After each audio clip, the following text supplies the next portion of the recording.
it's Lynnea for LDRS Creative, and today I'm going to be making a card using some of the new products from our March 2023 mini collection. So I have a stamp set, a stencil, and the Happy Birthday word die, and I'm just going to be making a colorful rainbow birthday card.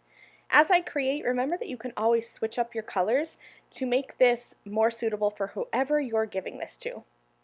I'm going to start with the A2 Confetti Spotlight stencils, and this is a set of two stencils. One, the outer frame that you see me using here, is the size of the card front, an A2 card front, so 4 1/4 by 5 1/2.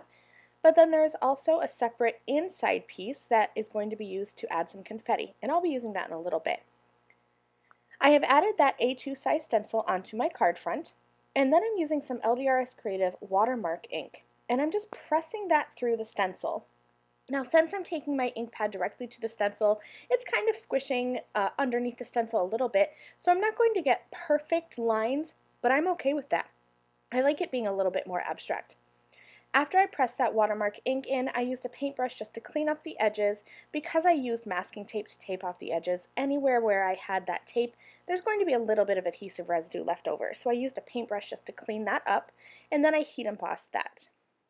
That's going to give me just a little bit of shine on those little lines around my card.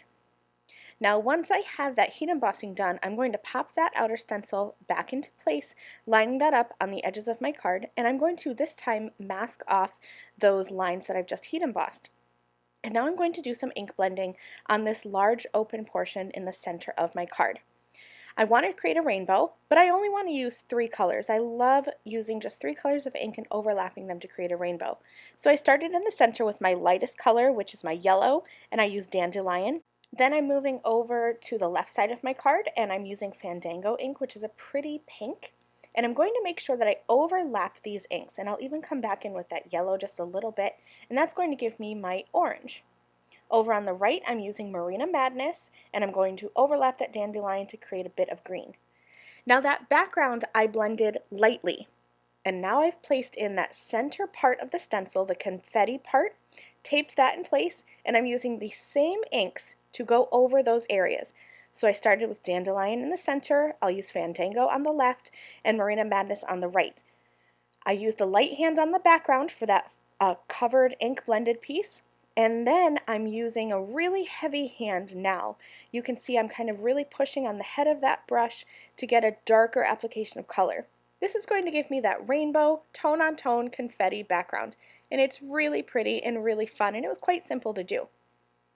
Now I have grabbed the It's Just a Number 4x6 stamps, and the only thing I'm using from this stamp set is this little cupcake. I love this little cupcake image, it's so cute. I used my watermark embossing ink again, and then I just added a bit of gold embossing powder, and I'm going to heat set that. There aren't coordinating dies for this set, but this is a small image, easy to cut out with my scissors, so I just fussy cut around that image, leaving a slight white border. Alright, now it's time to build the focal point of the card, and that's going to be the sentiment. So I took that Happy Birthday word die, and I cut it out twice from black cardstock. And I stacked these letters together so that they are 2 pieces of cardstock thick, and that just gives a little bit of dimension because these letters are too thin to add foam tape behind them, so stacking them is a great way to kind of lift them up a little bit. I'm going to split this sentiment up so it says happy at the top, and then birth, and then day at the bottom, and I'll add that little cupcake at the bottom as well just to kind of help fill in this design. I am using a T-square ruler to make sure that I line these up straight, but if you're good at eyeballing, you can just eyeball them.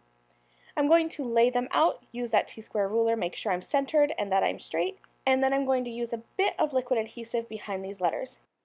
You really don't need a lot of adhesive to adhere these letters down, just a couple little dots will do, or you could even use a double-sided adhesive before you die cut. Alright, so I have all my letters on. I'm using my little tweezers to place that cupcake, and I do have that cupcake mounted up on a tiny little foam dot just for a little bit of dimension.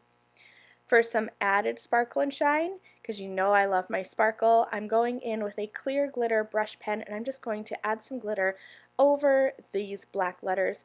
And it's a very subtle shine and glitter, but I love how much it steps this up. I added some gold baubles, and this card is finished. Thanks so much for watching. I'll see you soon. Bye!